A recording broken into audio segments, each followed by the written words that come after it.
Canada ਵਿਖੇ ਸਿੱਖਾਂ ਵੱਲੋਂ ਭਾਰਤ ਦੇ ਪ੍ਰਧਾਨ ਮੰਤਰੀ ਨਰਿੰਦਰ ਮੋਦੀ ਦਾ ਵਿਰੋਧ।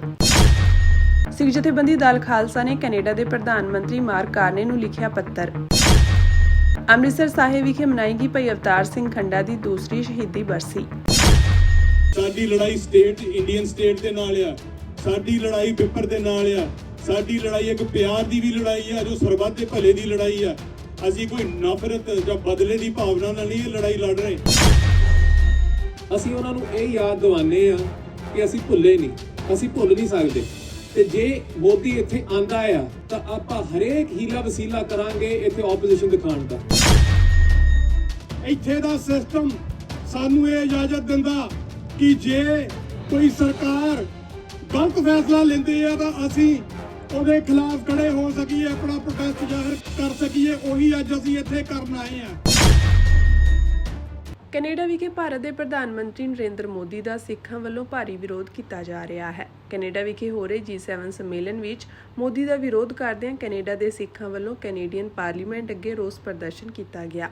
ਸਿੱਖ ਆਗੂਆਂ ਦਾ ਕਹਿਣਾ ਹੈ ਕਿ ਭਾਰਤ ਦੇ ਪ੍ਰਧਾਨ ਮੰਤਰੀ ਨਰਿੰਦਰ ਮੋਦੀ ਲਗਾਤਾਰ ਸਿੱਖ ਵਿਰੋਧੀ ਕਾਰਵਾਈਆਂ ਕਰ ਰਹੇ ਹਨ। ਭਾਰਤ ਦੀ ਹਿੰਦੂ ਹਕੂਮਤ ਦਾ ਜ਼ੁਲਮ ਕੇਵਲ ਪੰਜਾਬ ਦੇ ਸਿੱਖਾਂ ਤੱਕ ਸੀਮਿਤ ਨਹੀਂ ਰਿਹਾ, ਸਗੋਂ ਵਿਦੇਸ਼ਾਂ ਦੀ ਧਰਤੀ ਤੱਕ ਪਹੁੰਚ ਗਿਆ ਹੈ। ਵੱਖ-ਵੱਖ ਦੇਸ਼ਾਂ ਵਿੱਚ ਸਿੱਖ ਆਗੂਆਂ ਨੂੰ ਨਿਸ਼ਾਨਾ ਬਣਾ ਕੇ ਕਤਲ ਕਰਵਾਇਆ ਜਾ ਰਿਹਾ ਹੈ। ਉਹਨਾਂ ਸਿੱਖ ਆਗੂ ਭਾਈ ਹਰਦੀਪ ਸਿੰਘ ਨਿੱਜਰ ਦੇ ਕਤਲ ਅਤੇ ਗੁਰਪਤਵੰਤ ਸਿੰਘ ਪੰਨੂ ਦੀ ਹੱਤਿਆ ਦੀ ਸਾਜ਼ਿਸ਼ ਦਾ ਹਵਾਲਾ ਦਿੰਦਿਆਂ ਕਿਹਾ ਕਿ ਅਜਿਹੀਆਂ ਸਿੱਖ ਵਿਰੋਧੀ ਤੇ ਮਨੁੱਖਤਾ ਵਿਰੋਧੀ ਕਾਰਵਾਈਆਂ ਕਰਨ ਵਾਲੇ ਪ੍ਰਧਾਨ ਮੰਤਰੀ ਮੋਦੀ ਦਾ ਕੈਨੇਡਾ ਦੀ ਧਰਤੀ ਤੇ ਸਵਾਗਤ ਕਦੇ ਵੀ ਨਹੀਂ ਕੀਤਾ ਜਾ ਸਕਦਾ। ਅਸੀਂ ਉਹਨਾਂ ਨੂੰ ਇਹ ਯਾਦ ਦਿਵਾਉਂਦੇ ਆ ਕਿ ਅਸੀਂ ਭੁੱਲੇ ਨਹੀਂ, ਅਸੀਂ ਭੁੱਲ ਨਹੀਂ ਸਕਦੇ। ਤੇ ਜੇ ਮੋਦੀ ਇੱਥੇ ਆਂਦਾ ਆ ਤਾਂ ਆਪਾਂ ਹਰੇਕ ਹੀਲਾ ਵਸੀਲਾ ਕਰਾਂਗੇ ਇੱਥੇ ਆਪੋਜੀਸ਼ਨ ਦਿਖਾਉਣ ਦਾ। ਸਾਡੀਆਂ ਸਾਂਝੀਆਂ ਜਥੇਬੰਦੀਆਂ ਵੱਲੋਂ Ontario gurdwara committee, BC gurdwara council, world Sikh organisation, Sikh federation ਤੇ ਕੁਬੈਕ ਸਿੱਖ ਕਾਉਂਸਲ ਵੱਲੋਂ 3 ਮਤੇ ਰੱਖੇ ਗਏ ਸੀ। 3 ਇੱਥੇ ਗੱਲਾਂ ਰੱਖੀਆਂ ਸੀ ਕਿ ਸਭ ਤੋਂ ਪਹਿਲਾਂ ਇੱਥੇ ਮੋਦੀ ਆਣਾ ਨਹੀਂ ਚਾਹੀਦਾ। ਜਿੰਨਾ ਚਿਰ ਤੱਕ ਇੰਡੀਅਨ ਸਰਕਾਰ ਆਪਣੀਆਂ ਇੱਥੇ ਕ੍ਰਾਈਮਸ ਨੂੰ ਮੰਨਦੀ ਨਹੀਂ ਹੈਗੀ ਤੇ ਲਾਅ ਐਨਫੋਰਸਮੈਂਟ ਦੇ ਨਾਲ ਕੋਆਪਰੇਸ਼ਨ ਨਹੀਂ ਕਰਦੀ, ਕਿਉਂਕਿ ਜਿਹੜੇ ਇੱਥੋਂ 6 ਡਿਪਲੋਮੈਟ ਭੇਜੇ ਗਏ ਨੇ ਵਾਪਸ ਇੰਡੀਆ, ਉਹਨਾਂ ਦਾ ਵੀ ਵਿੱਚ ਇਹਨਾਂ ਕਤਲਾਂ ਦੇ ਹੱਥ ਸੀ। ਦੂਸਰੀ ਗੱਲ ਕਿ ਪਬਲਿਕ ਇਨਕੁਆਇਰੀ ਹੋਣੀ ਚਾਹੀਦੀ ਹੈ। ਜੋ ਇੱਥੇ 40 ਸਾਲਾਂ ਤੋਂ ਇੱਥੇ ਹਿੰਦ ਸਰਕਾਰ ਸਰਵੇਲੈਂਸ ਕਰ ਰਹੀ ਹੈ, ਇੰਟਰਫੀਅਰੈਂਸ ਕਰ ਰਹੀ ਹੈ ਤੇ ਖਾਸ ਕਰਕੇ ਹੁਣ ਜੋ ਕਤਲ ਹੋਏ ਨੇ ਉਹਦੀ ਇਨਕੁਆਇਰੀ ਬਿਠਾਣੀ ਅਤ ਜ਼ਰੂਰੀ ਹੈ। ਤੇ ਤੀਸਰਾ, ਇੰਟੈਲੀਜੈਂਸ ਸ਼ੇਅਰਿੰਗ ਜਿਹੜਾ ਇੰਡੀਆ ਤੇ ਕੈਨੇਡਾ ਦਾ ਚੱਲ ਰਿਹਾ ਆ ਉਹ ਬਿਲਕੁਲ ਬੰਦ ਹੋਣਾ ਚਾਹੀਦਾ ਹੈ।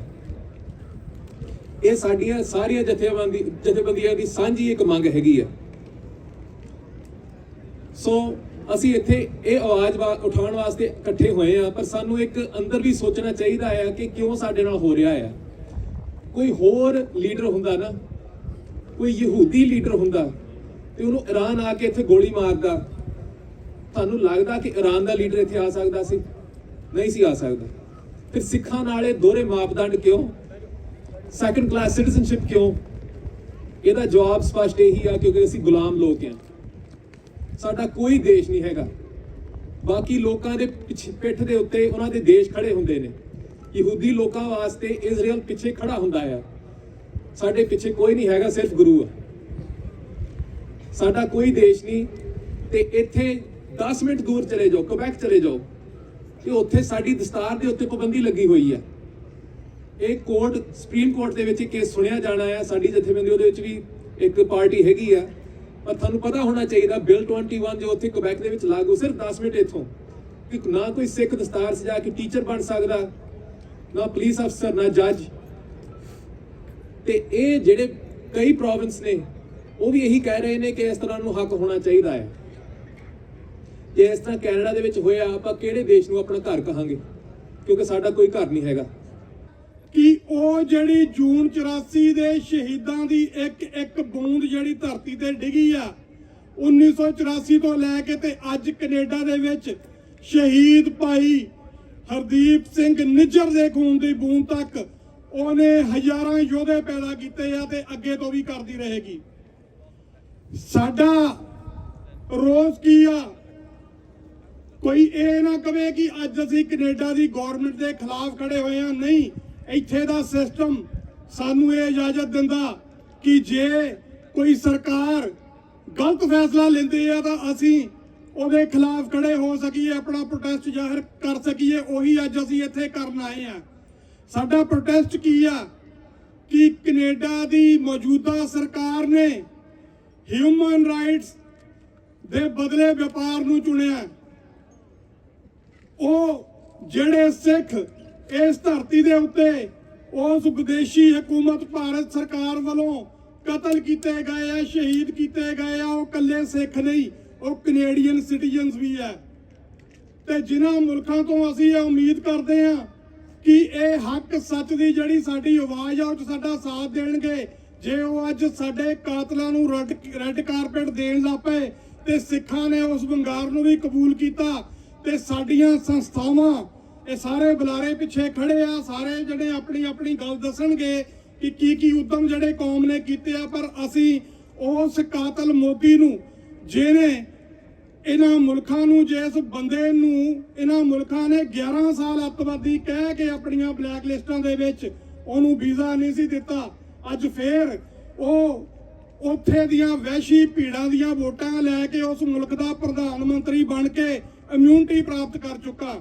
ਪਰ ਸਾਡਾ ਸਵਾਲ ਇਹ ਆ ਤੇ ਹਮੇਸ਼ਾ ਰਹੇਗਾ ਕਿ ਜੇ ਕਾਤਲਾਂ ਨੂੰ ਤੁਸੀਂ ਰੈੱਡ ਕਾਰਪੇਟ ਦੇਣੇ ਆ ਤੇ ਫਿਰ ਹਿਊਮਨ ਰਾਈਟ ਦਾ ਚੈਂਪੀਅਨ ਹੋਣ ਦਾ ਕੈਨੇਡਾ ਦਾ ਜਿਹੜਾ ਦਾਵਾ, ਉਹਦੇ ਉੱਤੇ ਕਿਤੇ ਨਾ ਕਿਤੇ ਸਵਾਲੀਆ ਨਿਸ਼ਾਨ ਜ਼ਰੂਰ ਖੜਾ ਹੁੰਦਾ। ਪਰ ਜਦ ਤੱਕ ਸਿੱਖ ਕੌਮ ਇਸ ਕੰਟਰੀ ਦੇ ਵਿੱਚ ਜਿਉਂਦੀ ਆ, ਅਸੀਂ ਇਹ ਸਵਾਲੀਆ ਚਿੰਨ੍ਹ ਆ ਜਿਹੜਾ ਉਹ ਲਾਉਂਦੇ ਰਹਾਂਗੇ ਤੇ ਸਰਕਾਰਾਂ ਨੂੰ ਮਜਬੂਰ ਕਰਾਂਗੇ ਕਿ ਜਿਹੜੇ ਇਹਨਾਂ ਦੇ ਇਹੋ ਜਿਹੇ ਫੈਸਲੇ ਆ ਜਿਹੜੇ ਕੈਨੇਡਾ ਦੇ ਬੇਸਿਕ ਹਿਊਮਨ ਰਾਈਟਸ ਦੇ ਖਿਲਾਫ ਜਾਂਦੇ ਆ, ਅੱਗੇ ਤੋਂ ਉਹਨਾਂ ਨੂੰ ਸੰਕੋਚ ਕੇ ਕਰਨ।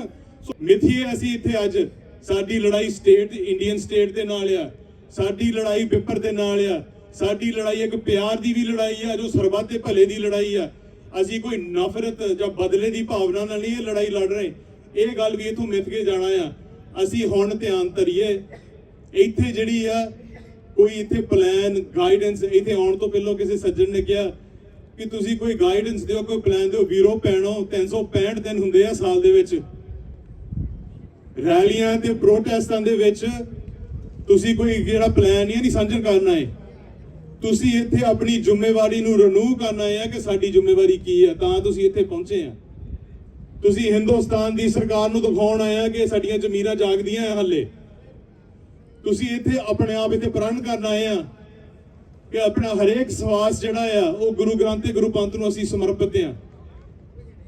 ਤੇ ਅਸੀਂ ਵੀ ਜੇ ਇਹ ਧਿਆਨ ਧਰੀਏ ਹੁਣ ਕਿ ਅਸੀਂ ਇਹ ਡਿਮਾਂਡਾਂ ਵੀ ਮੰਗਾਉਣੀਆਂ ਆ, ਅਸੀਂ ਇੱਥੇ ਮੋਦੀ ਦਾ ਵਿਰੋਧ ਵੀ ਕਰਨਾ ਆ। ਅਸੀਂ ਗਾਂ ਜਿਹੜਾ ਆ ਇੱਥੇ ਜਿਹੜੇ ਪੋਲੀਟੀਸ਼ੀਅਨਸ ਜਾਂ ਪੋਲੀਟੀਕਲ ਪਾਰਟੀਆਂ ਆ, ਨਾਨ ਪਾਰਟੀਜ਼ਨ ਹੋ ਕੇ ਕਿਸੇ ਇੱਕ ਦੇ ਨਾਲ ਸਾਡਾ ਕੋਈ ਨਾਤਾ ਨਹੀਂ ਹੈਗਾ। ਅਸੀਂ ਗੁਰੂ ਪੰਥ ਲਈ ਕੰਮ ਲੈਣਾ ਹੈ, ਕੋਈ ਨਿੱਜੀ ਕੰਮ ਕਰਨ ਲਈ ਨਹੀਂ ਤੁਰੇ। ਅਸੀਂ ਇੱਥੋਂ ਇਹ ਪ੍ਰਣ ਕਰਕੇ ਜਾਣਾ ਆ। ਸੋ ਮੇਰੀ ਆਪ ਜੀ ਨੂੰ ਇੱਕ ਬੇਨਤੀ ਆ, ਤੁਸੀਂ ਸਾਥ ਦੇਣਾ। ਆਪਾਂ ਇੱਥੇ ਜਿਹੜੇ ਆ ਖਾਲਸਾ ਹੀ ਨਾਰੇ ਲਾਉਣੇ ਆ, ਪਰ ਤੁਸੀਂ ਧਿਆਨ ਕਰੋ ਵੀਰੋ ਭੈਣੋ, ਧਿਆਨ ਕਰੋ ਲਾਹੌਰ ਦੀ ਤਤੀ ਤਵੀ ਨੂੰ ਜਿੱਥੇ ਮਹਾਰਾਜ ਨੇ ਆਪਣੇ ਚਰਨ ਪਾਏ, ਸਰਹੰਦ ਦੀ ਖੂਨੀ ਕੰਧ ਨੂੰ ਤੁਸੀਂ ਉੱਥੇ ਧਿਆਨ ਕਰੋ। ਤੁਸੀਂ ਬਾਬਾ ਬੰਦਾ ਸਿੰਘ ਬਹਾਦਰ ਤੇ ਧਿਆਨ ਕਰੋ ਜਿਨ੍ਹਾਂ ਦਾ ਭੁਚੰਗੀ ਉਹਨਾਂ ਦੀ ਗੋਦ ਦੇ ਵਿੱਚ ਉਹਦਾ ਦਿਲ ਕੱਢਿਆ ਗਿਆ। ਤੁਸੀਂ ਭਾਈ ਤਾਰੂ ਸਿੰਘ G7 ਦੇ ਸਮਿਟ ਦੇ ਵਿੱਚ ਜਿਸ ਤਰੀਕੇ ਆਪਣੇ ਪਹਿਲਾਂ ਵਕੀਲ ਸਾਹਿਬ ਬੋਲ ਕੇ ਗਏ ਹਨ, ਕਾਨੂੰਨੀ ਤੇ ਰਾਜਸੀ ਧਾਰਮਿਕ ਸਾਰੇ ਪਾਸੇ ਨਹੀਂ ਰੱਖੇ ਹਨ, ਬੜੇ ਵਿਸਥਾਰ ਨਾਲ ਆਪਾਂ ਨੂੰ ਸਮਝਾ ਕੇ ਗਏ ਹਨ। ਪਰ ਸਾਨੂੰ ਸਿੱਖਾਂ ਨੂੰ ਜਿੱਥੇ ਅਸੀਂ ਵਿਰੋਧਤਾ ਕਰਦੇ ਹਾਂ, ਬਲ ਸਿੱਖ ਪਾਰਲੀਮੈਂਟ ਵੱਲੋਂ, ਓਟਵਾ ਸਿੱਖ ਸਟੇਡੀ ਵੱਲੋਂ ਜਾਂ ਬਾਕੀ ਜਥੇਬੰਦੀਆਂ ਵੱਲੋਂ ਅਸੀਂ ਵਿਰੋਧਤਾ ਕਰਦੇ ਹਾਂ ਇਸ ਚੀਜ਼ ਦੀ ਕਿ ਮੋਦੀ ਨੂੰ ਕੈਨੇਡਾ 'ਚ ਨਹੀਂ ਸੱਦਣਾ ਚਾਹੀਦਾ ਸੀ। ਪਰ ਦੂਜੇ ਪਾਸੇ ਸਾਨੂੰ ਆਸ ਨਹੀਂ ਛੱਡਣੀ ਚਾਹੀਦੀ। ਹੋ ਸਕਦਾ ਹੈ ਕਿ ਉਸ ਨੂੰ ਕਟਹਿਰੇ ਵਿੱਚ ਖੜਾ ਕੀਤਾ ਜਾਵੇ। ਸਾਨੂੰ ਥੋੜਾ ਇੰਤਜ਼ਾਰ ਕਰਨਾ ਚਾਹੀਦਾ ਹੈ। ਬਾਕੀ ਮਹਾਰਾਜ ਸੱਚੇ ਪਾਤਸ਼ਾਹ ਕਿਰਪਾ ਕਰੇ, ਤੁਹਾਡੀ ਗੱਡੀ ਲੀਹਦੇ ਹੈ। ਬੜੀਆਂ ਕੁਰਬਾਨੀਆਂ ਹੋਈਆਂ ਹਨ, ਹੋਈਆਂ ਕੁਰਬਾਨੀਆਂ ਦਾ ਜਿਹੜਾ ਮੁੱਲ ਆ ਉਹ ਸਤਿਗੁਰ ਸੱਚੇ ਪਾਤਸ਼ਾਹ ਕਿਰਪਾ ਕਰਕੇ ਉਹਦਾ ਹੱਕ ਜਿਹੜਾ ਆ ਉਹ ਖਾਲਸਤਾਨ ਦੇ ਰੂਪ ਦੇ ਵਿੱਚ ਕੌਮ ਦੇ ਝੋਲੀ ਵਿੱਚ ਜਲਦੀ ਹੀ ਪਾਉਣ। ਜੇ ਆਪਾਂ ਸਾਰੇ ਸਿਰ ਜੋੜ ਕੇ ਇੱਕ ਦੂਜੇ ਦੀ ਮਦਦ ਕਰਾਂਗੇ, ਇਕੱਠੇ ਹੋਏ ਚੱਲਾਂਗੇ, ਤਾਂ ਹਿੰਦੁਸਤਾਨ ਦੀ ਸਰਕਾਰ ਦੀ ਸਿਰਦਰਦੀ ਅਸੀਂ ਪਹਿਲਾਂ ਬਣੇ ਸੀ, ਅਸੀਂ ਉਹਨਾਂ ਤੋਂ ਡਰਦੇ ਸੀ, ਪਰ ਸਿਰਦਰਦੀ ਉਹਨਾਂ ਦੀ ਜ਼ਰੂਰ ਸੀ। ਪਰ ਚੱਕਰ ਇਹ ਆ ਕਿ ਅਸੀਂ ਨਹੀਂ, ਉਹ ਸਾਡੇ ਤੋਂ ਡਰਦੇ ਹਨ। ਤੁਹਾਡੀ ਏਕਤਾ ਦੇ ਵਿੱਚ ਬਹੁਤ ਬਰਕਤ ਹੈ।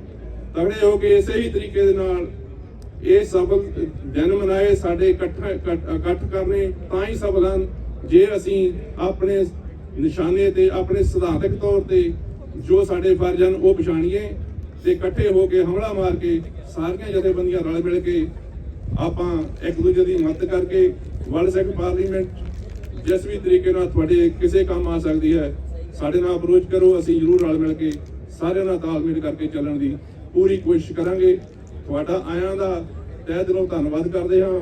ਓਟਵਾ ਸਿੱਖ ਸੋਸਾਇਟੀ ਵੱਲੋਂ ਵੀ, ਓਟਵਾ ਦੀ ਸੰਗਤ ਵੱਲੋਂ ਵੀ ਤੇ ਵਰਲਡ ਸਿੱਖ ਪਾਰਲੀਮੈਂਟ ਵੱਲੋਂ ਵੀ। Dal Khalsa letter has pinpointed to Mr. Mark Carney that Canada's silence or complicity in India's crimes would be a stain on its own democratic, multicultural and pluralistic values. Urge Mr. Mark Carney to affirm openly that any cooperation with India will not come at the cost of the safety, dignity or rights of the Sikh Canadians. ਸਿੱਖ ਜਥੇਬੰਦੀ ਦਲ ਖਾਲਸਾ ਨੇ Canada ਦੇ ਪ੍ਰਧਾਨ ਮੰਤਰੀ mark ਕਾਰਨੇ ਨੂੰ ਪੱਤਰ ਲਿਖਿਆ ਹੈ। ਇਸ ਪੱਤਰ ਵਿੱਚ ਦਲ ਖਾਲਸਾ ਨੇ ਕੈਨੇਡਾ ਅਤੇ ਹੋਰ ਦੇਸ਼ਾਂ ਵਿੱਚ ਸਿੱਖ ਆਗੂਆਂ ਦੇ ਕਤਲ ਅਤੇ ਕਤਲ ਦੀਆਂ ਸਾਜ਼ਿਸ਼ਾਂ ਰਚਣ ਦੇ ਦੋਸ਼ਾਂ ਦਾ ਸਾਹਮਣਾ ਕਰ ਰਹੇ ਭਾਰਤ ਦੇ ਪ੍ਰਧਾਨ ਮੰਤਰੀ ਨਰਿੰਦਰ ਮੋਦੀ ਦੇ ਕੈਨੇਡਾ ਵਿਖੇ ਹੋ ਰਹੇ G7 ਸੰਮੇਲਨ ਵਿੱਚ ਸ਼ਾਮਿਲ ਹੋਣ ਤੇ ਵੀ ਇਤਰਾਜ਼ ਪ੍ਰਗਟ ਕੀਤਾ ਹੈ। ਇਸ ਤੋਂ ਇਲਾਵਾ ਅੰਤਰਰਾਸ਼ਟਰੀ ਦਖਲ ਦਾ ਹਵਾਲਾ ਦਿੰਦਿਆਂ ਕੈਨੇਡੀਅਨ ਪ੍ਰਧਾਨ ਮੰਤਰੀ ਨੂੰ ਭਾਰਤ ਨਾਲ ਸਿੱਖ ਭਾਈਚਾਰੇ ਸੰਬੰਧੀ ਜਾਣਕਾਰੀ ਸਾਂਝਾ ਨਾ ਕਰਨ ਦੀ ਵੀ ਅਪੀਲ ਕੀਤੀ ਗਈ ਹੈ। On the eve of G7 summit under the leadership of Canada, Dal Khalsa has written a letter to Canadian Prime Minister Mr. Mark Carney to express its deep concern over Canada's renewed engagement with Indian regime responsible for extrajudicial and extraterritorial killings. As a Sikh political body, we have pinned hope that the Canadian government will take all necessary steps and actions to allay the fears and apprehensions that there has been a drastic shift in the Liberal government's policy in favor of trade ties with India over the rights and lives of Sikh Canadians and Sikhs worldwide. In our letter emailed to Canada's Prime Minister, we have told him that G7 must not be reduced to a venue for political whitewashing. It should be a platform where Canada communicates that those who engage in extrajudicial murders, repression and interference will be held to account, no matter how relevant they may be strategically or economically. We have urged Mr. Mark Carney to affirm openly that any cooperation with India will not come at the cost of the safety, dignity or rights of the Sikh Canadians, and that India must be held accountable for its role in Bhai Hardeep Singh Nijjar's killing and ongoing interference, including surveillance and intimidation of Canadian Sikh leaders, among them NDP leader Jagmeet Singh. We want Canada to assure Sikhs firmly that Canadian soil would not be a hunting ground for Indian intelligence agencies. Reports that Canada is considering renewed intelligence sharing apparatus with the very regime accused of orchestrating the assassination of Khalistani activist Hardeep Singh Nijjar on Canadian soil was very disconcerting. The grievous nature of this extrajudicial killing has shocked not only Sikhs in Canada but exposed Indian government spreading its tentacles on foreign shores also. If the Canadian vision of bilateral ties with India is peace and progress, then New Delhi sponsored and executing killings must result in exemplary punishment of all the perpetrators involved in the conspiracy and the crime. Mr. Mark Carney, when you pursue matters with Indian Prime Minister, the rights of the Sikh people to exercise their freedom of speech and advocacy for an independent Khalistan should not be repressed based on India's disinformation and false narrative. From our vantage point, this movement is not merely about diplomatic engagement, it is also about moral clarity, justice and human rights protection. Government of India has in the past repeatedly requested to many Western governments to criminalize Sikh political expression. This is a part of a larger agenda to silence international advocacy for Sikh rights, including right to self-determination. India's misuse of anti-terror laws such as National Security Act, Unlawful Activities Prevention Act, rampant custodial torture and its systematic demonization of Sikh political thought are well documented. Hence, Canada must not allow these domestic abuses to shape foreign policy's narrative. As a word of caution, Dal Khalsa letter has pinpointed to Mr. Mark Carney that Canada's silence or complicity in India's crimes would be a stain on its own democratic, multicultural and pluralistic values. ਨਾ ਤਾਂ ਖਾਲਿਸਤਾਨ ਦਾ ਪ੍ਰਚਾਰ SGPC ਕਰ ਸਕਦੀ ਹੈ ਕਰ ਰਹੀ ਹੈ, ਨਾ ਹੋਰ ਜਥੇਬੰਦੀਆਂ ਜਿਨ੍ਹਾਂ ਦੇ ਡੇਰੇ ਨੇ। ਕਿ ਕਸੂਰ ਕਿਸੇ ਦਾ ਨਹੀਂ ਹੈ, ਕਸੂਰ ਆਪਣੇ ਵਿੱਚ ਹੈ ਕਿ ਆਪਾਂ ਅਕਾਲ ਤਖਤ ਦੇ ਜਥੇਦਾਰ ਨੂੰ ਖਾਲਿਸਤਾਨ ਦੀ ਗੱਲ ਹੀ ਆਪਣੇ ਸੰਦੇਸ਼ ਦੇ ਵਿੱਚ ਨਹੀਂ ਕਰਨ ਦਿੱਤੀ, ਪਰ ਉਹਨਾਂ ਨੇ ਲੁਕ ਛੁਪ ਕੇ ਗੱਲ ਆਪਣੀ ਅਰਦਾਸ ਦੇ ਵਿੱਚ ਕਰਤੀ। ਗੁਰਦੁਆਰਾ ਸੰਤੋਖਸਰ ਸਾਹਿਬ ਅੰਮ੍ਰਿਤਸਰ ਵਿਖੇ ਸ਼ਹੀਦ ਭਾਈ ਅਵਤਾਰ ਸਿੰਘ ਖੰਡਾ ਆਜ਼ਾਦ ਦੀ ਦੂਸਰੀ ਸ਼ਹੀਦੀ ਬਰਸੀ ਖਾਲਸਾਈ ਜਾਹੋ ਜਲਾਲ ਤੇ ਸ਼ਰਧਾ ਭਾਵਨਾ ਦੇ ਨਾਲ ਮਨਾਈ ਗਈ। ਸਮਾਗਮ ਦੌਰਾਨ ਢਾਡੀ ਜਥੇ ਭਾਈ ਤਰਸੇਮ ਸਿੰਘ ਮੋਰਾਵਾਲੀ ਵੱਲੋਂ ਵਾਰਾਂ ਰਾਹੀਂ ਸਿੱਖ ਇਤਿਹਾਸ ਨੂੰ ਉਜਾਗਰ ਕੀਤਾ ਗਿਆ ਤੇ ਭਾਈ ਗੁਰਦੇਵ ਸਿੰਘ ਦੇ ਰਾਗੀ ਜਥੇ ਨੇ ਗੁਰਬਾਣੀ ਕੀਰਤਨ ਰਾਹੀਂ ਸੰਗਤਾਂ ਨੂੰ ਨਿਹਾਲ ਕੀਤਾ। ਸਮਾਗਮ ਨੂੰ ਸੰਬੋਧਨ ਕਰਦਿਆਂ ਸ਼੍ਰੋਮਣੀ ਅਕਾਲੀ ਦਲ ਅੰਮ੍ਰਿਤਸਰ ਦੇ ਪ੍ਰਧਾਨ ਸਰਦਾਰ ਸਿਮਰਨਜੀਤ ਸਿੰਘ ਮਾਨ ਨੇ ਦਮਦਮੀ ਟਕਸਾਲ ਦੇ ਮੌਜੂਦਾ ਮੁਖੀ ਸੰਤ ਬਾਬਾ ਹਰਨਾਮ ਸਿੰਘ ਧੂਮਾ ਉੱਤੇ ਸਿੱਧਾ ਨਿਸ਼ਾਨਾ ਸਾਧਦੇ ਹੋਏ ਕਿਹਾ ਕਿ ਸੰਤ ਜਰਨੈਲ ਸਿੰਘ ਖਾਲਸਾ ਭਿੰਡਰਾਂਵਾਲਿਆਂ ਨੇ 1984 ਵਿੱਚ ਸਿੱਖ ਹੋਮਲੈਂਡ ਦੀ ਨੀਂਹ ਰੱਖਣ ਦੇ ਵਚਨ ਦਿੱਤੇ ਸਨ। ਅੱਜ ਉਹਨਾਂ ਦੇ ਹੀ ਉੱਤਰਾਧਿਕਾਰੀ ਸ਼੍ਰੀ ਅਕਾਲ ਤਖਤ ਸਾਹਿਬ ਦੇ ਜਥੇਦਾਰ ਨੂੰ ਸਿੱਖ ਹੋਮਲੈਂਡ ਦੀ ਗੱਲ ਕਰਨ ਤੋਂ ਰੋਕ ਰਹੇ ਹਨ। ਸਰਦਾਰ ਸਿਮਰਨਜੀਤ ਸਿੰਘ ਮਾਨ ਨੇ ਦਾਅਵਾ ਕੀਤਾ ਕਿ ਭਾਈ ਅਵਤਾਰ ਸਿੰਘ ਖੰਡਾ ਨੂੰ ਭਾਰਤੀ ਏਜੰਸੀਆਂ ਵੱਲੋਂ ਵਿਦੇਸ਼ ਵਿੱਚ ਟੇਢੇ ਢੰਗ ਨਾਲ ਜ਼ਹਿਰ ਦੇ ਕੇ ਸ਼ਹੀਦ ਕੀਤਾ ਗਿਆ ਅਤੇ ਉਹਨਾਂ ਦੀ ਮ੍ਰਿਤਕ ਦੇਹ ਨੂੰ ਪੰਜਾਬ ਨਹੀਂ ਆਉਣ ਦਿੱਤਾ ਗਿਆ, ਜੋ ਕਿ ਸਾਫ਼ ਤੌਰ ਤੇ ਮਨੁੱਖੀ ਅਧਿਕਾਰਾਂ ਦੀ ਉਲੰਘਣਾ ਹੈ। ਸਮਾਗਮ ਦੌਰਾਨ ਸਰਦਾਰ ਸਿਮਰਨਜੀਤ ਸਿੰਘ ਮਾਨ ਨੇ ਸ਼੍ਰੋਮਣੀ ਗੁਰਦੁਆਰਾ ਪ੍ਰਬੰਧਕ ਕਮੇਟੀ ਤੋਂ ਮੰਗ ਕੀਤੀ ਕਿ ਸ਼ਹੀਦ ਭਾਈ ਅਵਤਾਰ ਸਿੰਘ ਖੰਡਾ ਤੇ ਭਾਈ ਹਰਦੀਪ ਸਿੰਘ ਨਿੱਜਰ ਦੀਆਂ ਤਸਵੀਰਾਂ ਸਿੱਖ ਅਜਾਇਬ ਘਰ ਵਿੱਚ ਲਗਾਈਆਂ ਜਾਣ। ਉਹਨਾਂ ਚੇਤਾਵਨੀ ਦਿੱਤੀ ਕਿ ਜੇਕਰ ਸ਼੍ਰੋਮਣੀ ਕਮੇਟੀ ਨੇ ਇਹ ਤਸਵੀਰਾਂ ਨਹੀਂ ਲਗਾਈਆਂ ਤਾਂ ਸਿੱਖ ਕੌਮ ਆਪਣੇ ਆਪ ਹੀ ਕੰਮ ਕਰੇਗੀ। ਭਾਈ ਖੰਡੇ ਨੇ, ਉਹਨਾਂ ਦੇ ਪਿਤਾ ਨੇ, ਉਹਨਾਂ ਦੀ ਮਾਤਾ ਨੇ, ਸਾਰੇ ਪਰਿਵਾਰ ਨੇ ਸਿੱਖ ਕੌਮ ਦੀ ਬਹੁਤ ਵੱਡੀ ਸੇਵਾ ਕੀਤੀ ਹੈ। ਉਸ ਤੋਂ ਬਾਅਦ ਕੁਰਬਾਨੀ ਦਿੱਤੀ ਹੈ। ਜਿਵੇਂ ਸਰਦਾਰ ਅਵਤਾਰ ਸਿੰਘ ਨੂੰ ਸ਼ਹੀਦ ਕੀਤਾ ਗਿਆ, ਬੜੇ ਟੇਢੇ ਢੰਗ ਦੇ ਨਾਲ ਹਿੰਦੂਤਵਾ ਦੀਆਂ ਜਿਹੜੀਆਂ ਖੁਫੀਆ ਏਜੰਸੀਆਂ, ਇਹਨਾਂ ਦਾ ਤਾਲਮੇਲ ਰੂਸ ਦੀ ਖੁਫੀਆ ਏਜੰਸੀ ਦੇ ਨਾਲ ਬਹੁਤ ਨਿੱਘਾ ਤੇ ਤਕੜਾ ਹੈ। ਰੂਸ ਦੀ ਇੰਟੈਲੀਜੈਂਸ ਕੋਲੇ ਇੱਕ ਜ਼ਹਿਰ ਹੈ ਜਿਹਨੂੰ ਪੋਲੀਨੀਅਮ ਕਿਹਾ ਜਾਂਦਾ ਹੈ।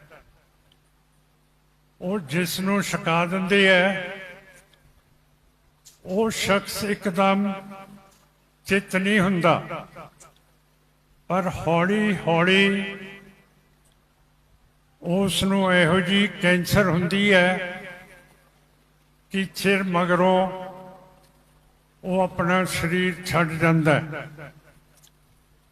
ਇਸੇ ਤਰ੍ਹਾਂ ਹੀ ਭਾਈ ਅਵਤਾਰ ਸਿੰਘ ਖੰਡੇ ਨੂੰ ਬਰਤਾਨੀਆ ਦੇ ਵਿੱਚ ਕੀਤਾ ਤੇ ਉਹਨਾਂ ਦਾ ਅੰਤਮ ਸਾਹ ਬਰਮਿੰਘਮ ਹਸਪੀਟਲ ਦੇ ਵਿੱਚ ਹੋਇਆ ਕਿ ਸੰਤ ਜਰਨੈਲ ਸਿੰਘ ਨੇ ਅੰਤਮ ਲਫ਼ਜ਼ ਕਹੇ ਸੀਗੇ ਕਿ ਜਦੋਂ ਹਿੰਦ ਦੀਆਂ ਫੌਜਾਂ ਦਰਬਾਰ ਸਾਹਿਬ ਦੇ ਉੱਤੇ ਅਟੈਕ ਕਰਨਗੀਆਂ ਤਾਂ ਖਾਲਿਸਤਾਨ ਦਾ ਨੀਂਹ ਪੱਥਰ ਰੱਖਿਆ ਜਾਊਗਾ।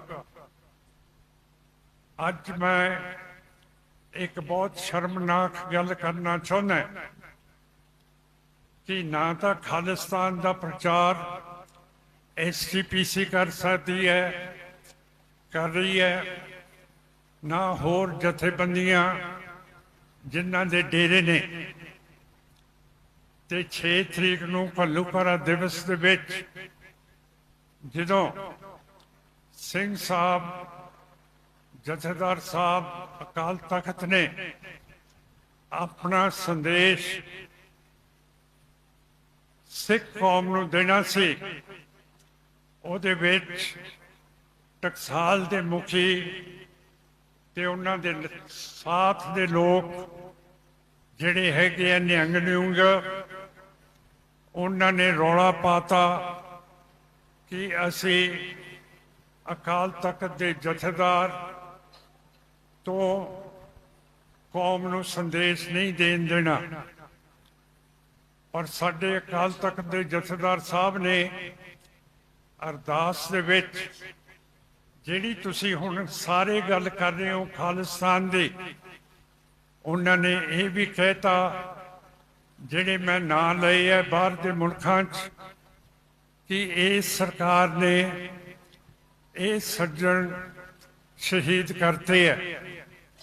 ਉਹਨਾਂ ਨੇ ਇਹ ਵੀ ਕਹਿਤਾ ਕਿ ਸਾਨੂੰ ਸਾਡੀ ਹੋਮਲੈਂਡ, ਸਾਡਾ ਖਾਲਿਸਤਾਨ ਚਾਹੀਦਾ ਹੈ। ਔਰ ਜਿਹੜੇ 30 ਸਾਲਾਂ ਤੋਂ ਸਾਡੇ ਕੈਦੀ ਹੈਗੇ ਹੈ ਉਹਨਾਂ ਨੂੰ ਰਿਹਾ ਹੋਣਾ ਚਾਹੀਦਾ। ਪਰ ਉਹ ਅਰਦਾਸ ਦੇ ਵਿੱਚ ਸਾਰਾ ਕੁਝ ਕਹਿ ਗਏ ਜੋ ਬਹੁਤ ਵੱਡੀ ਗੱਲ ਹੈ, ਪਰ ਉਹਨਾਂ ਨੂੰ ਸੰਦੇਸ਼ ਨਾ ਦੇਣਾ ਤੇ ਸੰਤਾਂ ਦਾ ਕਹਿਣਾ ਕਿ ਖਾਲਿਸਤਾਨ ਦਾ ਨੀਂਹ ਪੱਥਰ ਰੱਖਿਆ ਜਾਊਗਾ ਜਦੋਂ ਫੌਜ ਦਰਬਾਰ ਸਾਹਿਬ ਦਾ ਉੱਤੇ ਹਮਲਾ ਕਰੂਗੀ। ਉਹਨਾਂ ਦੇ ਅਗਲੇ ਮੁਖੀ ਨੇ ਸਿੰਘ ਸਾਹਿਬ ਨੂੰ ਖਾਲਿਸਤਾਨ ਦੀ ਗੱਲ ਨਹੀਂ ਕਰਨ ਦਿੱਤੀ। ਅਸੀਂ ਸਾਰੇ ਬੈਠੇ ਹਾਂ, ਸਾਡੇ 'ਚ ਕੌਮੀਅਤ ਮਰ ਗਈ ਹੈ। ਜੇ ਕੌਮੀਅਤ ਹੋਵੇ ਫਿਰ ਆਪਾਂ ਆਮ ਪਾਰਟੀ, ਬੀਜੇਪੀ, ਕਾਂਗਰਸ, ਬਾਦਲ ਦਲ ਜੋ ਸੈਂਟਰ ਦੇ ਨਾਲ ਚੱਲ ਰਹੀ ਹੈ, ਇਹਨਾਂ ਨੂੰ ਵੋਟਾਂ ਨਹੀਂ ਪਾਵਾਂਗੇ। ਕਿ ਕਸੂਰ ਕਿਸੇ ਦਾ ਨਹੀਂ ਹੈ, ਕਸੂਰ ਆਪਣੇ ਵਿੱਚ ਹੈ ਕਿ ਆਪਾਂ ਅਕਾਲ ਤਖਤ ਦੇ ਜਥੇਦਾਰ ਨੂੰ ਖਾਲਿਸਤਾਨ ਦੀ ਗੱਲ ਹੀ ਆਪਣੇ ਸੰਦੇਸ਼ ਦੇ ਵਿੱਚ ਨਹੀਂ ਕਰਨ ਦਿੱਤੀ, ਪਰ ਉਹਨਾਂ ਨੇ ਲੁਕ ਛੁਪ ਕੇ ਗੱਲ ਆਪਣੀ ਅਰਦਾਸ ਦੇ ਵਿੱਚ ਕਰਤੀ। ਇਹ ਬਹੁਤ ਕਾਬਲੀਅਤ ਦੀ ਗੱਲ ਹੈ ਕਿ ਜੇ ਇੱਕ ਪਾਸੇ ਦਰਵਾਜ਼ਾ ਬੰਦ ਕਰ ਲਿਆ, ਜਿਹੜੇ ਜਥੇਦਾਰ ਸਾਹਿਬ ਨੇ ਕਿਹਾ ਸੀ ਕਿ ਜਦੋਂ ਫੌਜਾਂ ਦਰਬਾਰ ਸਾਹਿਬ ਆਉਣਗੀਆਂ ਤਾਂ ਖਾਲਿਸਤਾਨ ਦਾ ਨੀਂਹ ਪੱਥਰ ਰੱਖਿਆ ਜਾਊਗਾ, ਉਹਨਾਂ ਤੋਂ ਬਾਅਦ ਜਿਹੜੇ ਜਥੇਦਾਰ ਸਾਹਿਬ ਆਏ ਹੈ ਉਹਨਾਂ ਨੇ ਅਕਾਲ ਤਖਤ ਦੇ ਜਥੇਦਾਰ ਦਾ ਮੂੰਹ ਬੰਦ ਕਰਤਾ। ਸੋ ਇਦੋਂ ਜ਼ਿਆਦਾ ਸ਼ਰਮਨਾਕ ਗੱਲ ਕਿਹੜੀ ਹੋ ਸਕਦੀ ਹੈ।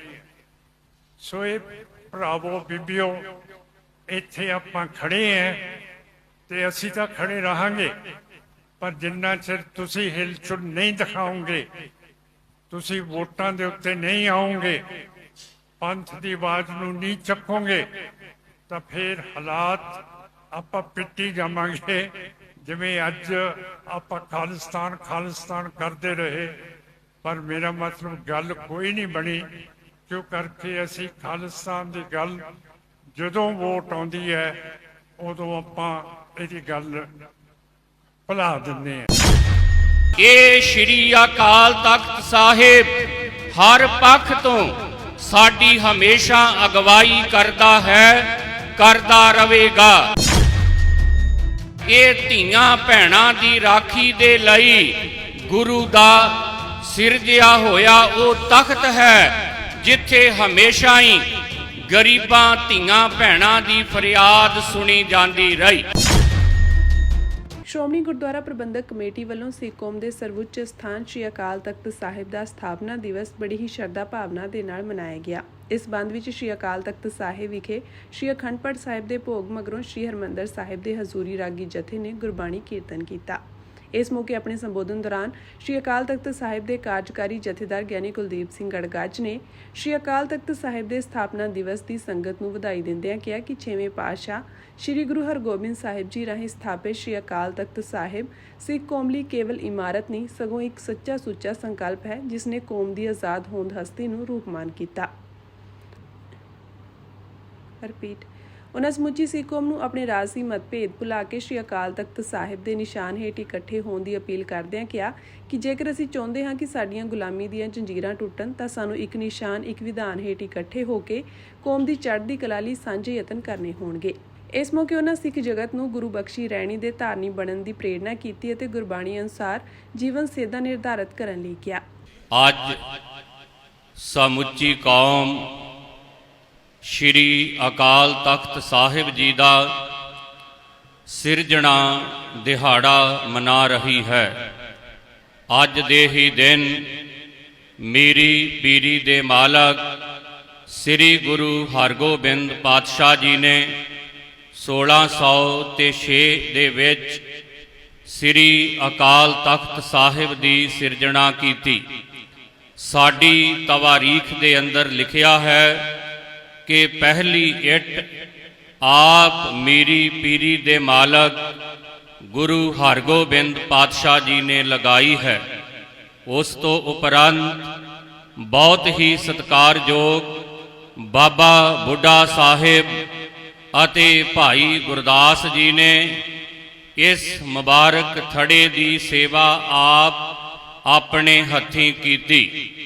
ਸ਼੍ਰੀ ਅਕਾਲ ਤਖਤ ਸਾਹਿਬ ਸੱਚਖੰਡ ਸ਼੍ਰੀ ਦਰਬਾਰ ਸਾਹਿਬ ਹਰਮੰਦਰ ਸਾਹਿਬ ਦੇ ਬਿਲਕੁਲ ਸਨਮੁਖ ਹੈ। ਗੁਰੂ ਨੇ ਦੱਸਿਆ ਕਿ ਭਗਤੀ ਕਰਦਿਆਂ ਰੱਬ ਦਾ ਨਾਮ ਜਪਦਿਆਂ ਧਰਮ ਦੇ ਮੁਤਾਬਕ ਰਾਜਨੀਤੀ ਕਰਨੀ ਹੈ ਅਤੇ ਧਰਮ ਦੇ ਮੁਤਾਬਕ ਰੱਬ ਦੇ ਨਿਆਂ ਵਾਲਾ ਸਮਾਜ ਸਿਰਜਣਾ ਹੈ। ਇਸ ਲਈ ਪਾਤਸ਼ਾਹ ਜੀ ਨੇ ਸ੍ਰੀ ਅਕਾਲ ਤਖਤ ਸਾਹਿਬ ਦੀ ਸਿਰਜਣਾ ਕੀਤੀ।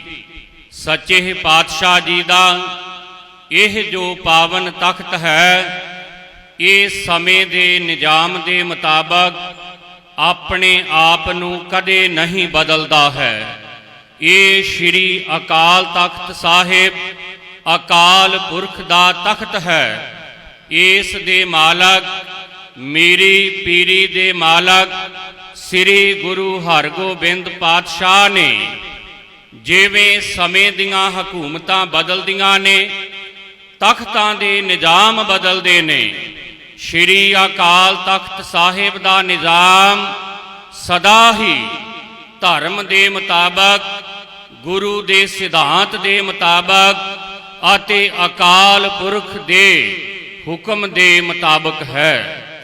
ਮੀਰੀ ਪੀਰੀ ਦੇ ਮਾਲਕ ਗੁਰੂ ਹਰਗੋਬਿੰਦ ਪਾਤਸ਼ਾਹ ਜੀ ਨੇ ਇਸ ਮੁਬਾਰਕ ਤਖਤ ਦੀ ਉਸਾਰੀ ਕਰਵਾ ਕੇ ਸਿੱਖਾਂ ਦੇ ਅੰਦਰ, ਮਨੁੱਖਤਾ ਦੇ ਅੰਦਰ ਇਹ ਮਨੋਬਲ ਭਰਿਆ ਕਿ ਸਾਨੂੰ ਜ਼ਾਲਮ ਜਰਵਾਣਿਆਂ ਦੇ ਸਾਹਮਣੇ ਲਿਫਣ ਦੀ, ਝੁਕਣ ਦੀ ਲੋੜ ਨਹੀਂ ਹੈ। ਅਸੀਂ ਅਕਾਲ ਪੁਰਖ ਦੇ ਹੁਕਮ ਦੇ ਵਿੱਚ ਚੱਲਣਾ ਹੈ। ਇਹ ਸ਼੍ਰੀ ਅਕਾਲ ਤਖਤ ਸਾਹਿਬ ਜਿਸ ਦੀ ਸਿਰਜਣਾ ਅੱਜ ਦੇ ਦਿਨ ਹੋਈ ਹੈ, ਇਹ ਤਖਤ ਜੁਗੋ ਜੁਗ ਅਟਲ ਹੈ, ਰਵੇਗਾ ਸਮੁੱਚੀ ਲੋਕਾਈ ਗੁਰੂ ਨਾਨਕ ਨਾਮ ਲੇਵਾ ਸਿੱਖ ਇਸ ਮੁਬਾਰਕ ਤਖਤ ਤੋਂ ਹਮੇਸ਼ਾ ਹੀ ਅਗਵਾਈ ਲੈਂਦੇ ਰਹਿਣਗੇ। ਇੱਥੇ ਨੌਜਵਾਨਾਂ ਨੇ ਗੁਰੂ ਨੂੰ ਆਪਣੀਆਂ ਜਵਾਨੀਆਂ ਭੇਟ ਕੀਤੀਆਂ ਸੀ। ਮੈਂ ਅੱਜ ਦੇ ਦਿਨ ਸਿੱਖ ਜਵਾਨੀ ਨੂੰ ਵਿਸ਼ੇਸ਼ ਅਪੀਲ ਕਰਦਾ ਹਾਂ। ਅੱਜ ਸਾਡੇ ਸਮਾਜ ਦੇ ਅੰਦਰ ਸਾਨੂੰ ਗੁਰੂ ਨਾਲੋਂ ਤੋੜਨ ਦੇ ਲਈ ਲੱਚਰਤਾ ਫੈਲਾਈ ਜਾ ਰਹੀ ਹੈ ਤਾਂ ਕਿ ਅਸੀਂ ਗੁਰੂ ਤੋਂ ਦੂਰ ਹੋਈਏ। ਸਿੱਖ ਨੇ ਇਹਨਾਂ ਕੰਨਾਂ ਦੇ ਨਾਲ ਸਾਖਤਾਂ ਦੇ ਗੀਤ ਨਹੀਂ ਸੁਣਨੇ ਨੇ। ਅਸੀਂ ਸਾਰੇ ਆਪਣੀ ਜ਼ਿੰਮੇਵਾਰੀ ਸਮਝੀਏ, ਆਪਣੇ ਬੱਚਿਆਂ ਨੂੰ ਧਰਮ ਨਾਲ ਜੋੜੀਏ ਤੇ ਜੋ ਵੀ ਸਮਾਜ ਦੇ ਅੰਦਰ ਲੱਚਰਤਾ ਜਾਂ ਹੋਰ ਗੁਰਮਤ ਤੋਂ ਉਲਟ ਬੱਚਿਆਂ ਨੂੰ ਸਿਖਾਉਣ ਦੀ ਕੋਸ਼ਿਸ਼ ਹੈ, ਉਹਦੇ ਤੋਂ ਆਪਣੇ ਬੱਚਿਆਂ ਨੂੰ ਬਚਾਈਏ। ਮੈਂ ਸਮੁੱਚੀ ਕੌਮ ਨੂੰ, ਗੁਰੂ ਨਾਨਕ ਨਾਮ ਲੇਵਾ ਨੂੰ, ਸਮੁੱਚੇ ਸੰਸਾਰ ਨੂੰ ਸ਼੍ਰੀ ਅਕਾਲ ਤਖਤ ਸਾਹਿਬ ਦੇ ਸਿਰਜਣਾ ਦਿਹਾੜੇ ਦੀ ਲੱਖ ਲੱਖ ਲੱਖ ਵਧਾਈ ਦਿੰਦਿਆਂ ਅਪੀਲ ਕਰਦਾ ਹਾਂ, ਆਓ ਆਪਾਂ ਸਾਰੇ ਸ਼੍ਰੀ ਅਕਾਲ ਤਖਤ ਸਾਹਿਬ ਨੂੰ ਹਮੇਸ਼ਾ ਨਤਮਸਤਕ ਰਹੀਏ।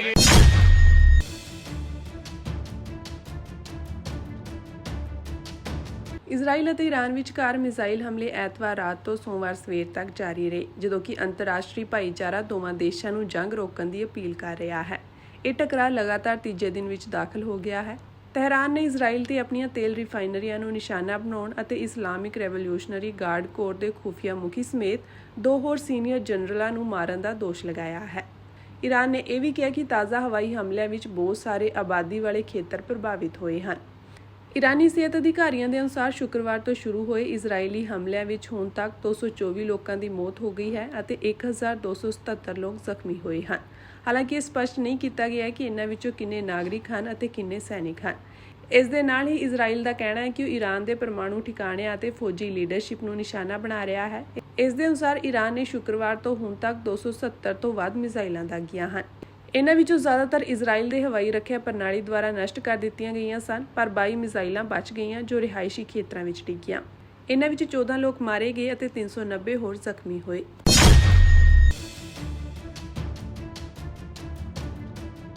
ਸ਼੍ਰੋਮਣੀ ਗੁਰਦੁਆਰਾ ਪ੍ਰਬੰਧਕ ਕਮੇਟੀ ਦੇ ਪ੍ਰਧਾਨ ਐਡਵੋਕੇਟ ਹਰਜਿੰਦਰ ਸਿੰਘ ਧਾਮੀ ਨੇ ਕੋਲਕਾਤਾ ਵਿਖੇ ਕੇਂਦਰੀ ਮੰਤਰੀ ਸੁਕਾਂਤਾ ਮਜੂਮਦਾਰ ਵੱਲੋਂ ਇੱਕ ਸਿੱਖ ਦੀ ਦਸਤਾਰ ਤੇ ਚੱਪਲ ਸੁੱਟਣ ਦੀ ਘਟਨਾ ਦੀ ਸਖਤ ਸ਼ਬਦਾਂ ਵਿੱਚ ਨਿੰਦਾ ਕੀਤੀ ਹੈ।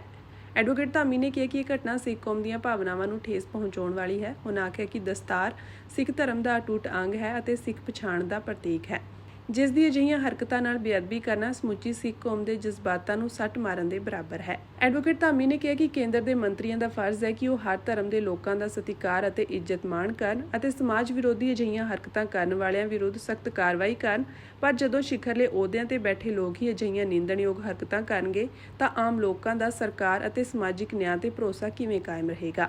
ਉਨ੍ਹਾਂ ਕਿਹਾ ਕਿ ਅਜਿਹੀਆਂ ਘਟਨਾਵਾਂ ਨਾ ਸਿਰਫ ਸਿੱਖ ਭਾਈਚਾਰੇ ਦੀਆਂ ਭਾਵਨਾਵਾਂ ਨੂੰ ਠੇਸ ਪਹੁੰਚਾਉਂਦੀਆਂ ਹਨ, ਸਗੋਂ ਸਮੁੱਚੇ ਸਮਾਜ ਵਿੱਚ ਵਿਸ਼ਵਾਸ ਅਤੇ ਸਦਭਾਵਨਾ ਨੂੰ ਵੀ ਕਮਜ਼ੋਰ ਕਰਦੀਆਂ ਹਨ। ਸ਼੍ਰੋਮਣੀ ਕਮੇਟੀ ਪ੍ਰਧਾਨ ਨੇ ਕਿਹਾ ਕਿ ਸਿੱਖ ਕੌਮ ਨੇ ਦੇਸ਼ ਦੀ ਆਜ਼ਾਦੀ ਅਤੇ ਅਖੰਡਤਾ ਲਈ ਅਣਮੁੱਲੀਆਂ ਕੁਰਬਾਨੀਆਂ ਦਿੱਤੀਆਂ ਹਨ। ਇਸ ਦੇ ਨਾਲ ਹੀ ਸਿੱਖ ਕੌਮ ਨੇ ਹਰ ਔਖੀ ਘੜੀ ਮਨੁੱਖਤਾ ਦੀ ਸੇਵਾ ਵਿੱਚ ਅਹਿਮ ਯੋਗਦਾਨ ਪਾਇਆ ਹੈ। ਉਨ੍ਹਾਂ ਕਿਹਾ ਕਿ ਭੂਚਾਲ, ਹੜ੍ਹ ਜਾਂ ਹੋਰ ਕੁਦਰਤੀ ਆਫਤਾਂ ਸਮੇਂ ਸਿੱਖਾਂ ਨੇ ਲੰਗਰਾਂ ਸਮੇਤ ਹੋਰ ਸੇਵਾਵਾਂ ਵਿੱਚ ਵੱਡਾ ਯੋਗਦਾਨ ਪਾਉਂਦਿਆਂ ਸਰਬੱਤ ਦੇ ਭਲੇ ਦੀ ਭਾਵਨਾ ਨੂੰ ਸਾਕਾਰ ਕੀਤਾ। ਉਨ੍ਹਾਂ ਕਿਹਾ ਕਿ ਦੁਨੀਆ ਭਰ ਵਿੱਚ ਸਿੱਖ ਭਾਈਚਾਰੇ ਨੇ ਆਪਣੀਆਂ ਸੇਵਾਵਾਂ ਨਾਲ ਮਨੁੱਖਤਾ ਦੀ ਭਲਾਈ ਲਈ ਮਿਸਾਲੀ ਯੋਗਦਾਨ ਪਾਇਆ, ਪਰ ਦੁੱਖ ਦੀ ਗੱਲ ਹੈ ਕਿ ਦੇਸ਼ ਦੇ ਇੱਕ ਜ਼ਿੰਮੇਵਾਰ ਤੇ ਸੰਵਿਧਾਨਕ ਅਹੁਦੇ ਤੇ ਬੈਠੇ ਵਿਅਕਤੀ ਵੱਲੋਂ ਨਫ਼ਰਤੀ ਸੋਚ ਦਾ ਪ੍ਰਗਟਾਵਾ ਕਰਕੇ ਸਿੱਖਾਂ ਦੀਆਂ ਭਾਵਨਾਵਾਂ ਆਹਤ ਕੀਤੀਆਂ ਗਈਆਂ ਹਨ।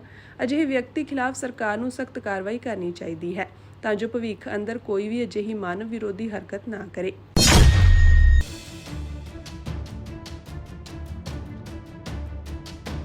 ਸ਼ੇਰੇ ਪੰਜਾਬ ਮਹਾਰਾਜਾ ਰਣਜੀਤ ਸਿੰਘ ਦੀ 29 ਜੂਨ 2025 ਨੂੰ ਮਨਾਈ ਜਾ ਰਹੀ ਬਰਸੀ ਮੌਕੇ ਪਾਕਿਸਤਾਨ ਵਿਖੇ ਹੋਣ ਵਾਲੇ ਸਮਾਗਮਾਂ ਵਿੱਚ ਸ਼ਮੂਲੀਅਤ ਲਈ ਸ਼੍ਰੋਮਣੀ ਗੁਰਦੁਆਰਾ ਪ੍ਰਬੰਧਕ ਕਮੇਟੀ ਵੱਲੋਂ ਸਿੱਖ ਸ਼ਰਧਾਲੂਆਂ ਦਾ ਜਥਾ ਨਹੀਂ ਭੇਜਿਆ ਜਾਵੇਗਾ। ਇਸ ਸੰਬੰਧੀ ਜਾਣਕਾਰੀ ਦਿੰਦਿਆਂ ਸ਼੍ਰੋਮਣੀ ਕਮੇਟੀ ਦੇ ਸਕੱਤਰ ਪ੍ਰਤਾਪ ਸਿੰਘ ਨੇ ਦੱਸਿਆ ਕਿ ਸਿੱਖ ਸ਼ਰਧਾਲੂਆਂ ਨੇ ਮਹਾਰਾਜਾ ਰਣਜੀਤ ਸਿੰਘ ਦੀ ਬਰਸੀ ਮੌਕੇ ਪਾਕਿਸਤਾਨ ਜਾਣ ਲਈ ਆਪਣੇ ਪਾਸਪੋਰਟ ਸ਼੍ਰੋਮਣੀ ਕਮੇਟੀ ਦਫ਼ਤਰ ਦੇ ਯਾਤਰਾ ਵਿਭਾਗ ਵਿਖੇ ਜਮ੍ਹਾਂ ਕਰਵਾਏ ਸਨ। ਉਨ੍ਹਾਂ ਕਿਹਾ ਕਿ ਸ਼੍ਰੋਮਣੀ ਕਮੇਟੀ ਵੱਲੋਂ ਹਰ ਸਾਲ ਮਹਾਰਾਜਾ ਰਣਜੀਤ ਸਿੰਘ ਦੀ ਬਰਸੀ ਮਨਾਉਣ ਪਾਕਿਸਤਾਨ ਵਿਖੇ ਸਿੱਖ ਸ਼ਰਧਾਲੂਆਂ ਦਾ ਜਥਾ ਭੇਜਿਆ ਜਾਂਦਾ ਹੈ, ਪਰ ਦੋਹਾਂ ਦੇਸ਼ਾਂ ਵਿੱਚ ਬਣੇ ਤਣਾਅ ਭਰੇ ਮਾਹੌਲ ਅਤੇ ਭਾਰਤ ਸਰਕਾਰ ਵੱਲੋਂ ਯਾਤਰਾ ਸੰਬੰਧੀ ਲਾਈਆਂ ਪਾਬੰਦੀਆਂ ਤੇ ਜਾਰੀ ਦਿਸ਼ਾ ਨਿਰਦੇਸ਼ਾਂ ਤਹਿਤ ਸ਼੍ਰੋਮਣੀ ਕਮੇਟੀ ਨੇ ਇਸ ਬਾਰੇ ਜਥਾ ਨਾ ਭੇਜਣ ਦਾ ਫੈਸਲਾ ਲਿਆ ਹੈ। ਉਨ੍ਹਾਂ ਕਿਹਾ ਕਿ ਸ਼ਰਧਾਲੂ ਵਧੇਰੇ ਜਾਣਕਾਰੀ ਲਈ ਸ਼੍ਰੋਮਣੀ ਕਮੇਟੀ ਦੇ ਯਾਤਰਾ ਵਿਭਾਗ ਵਿਖੇ ਸੰਪਰਕ ਕਰ ਸਕਦੇ ਹਨ।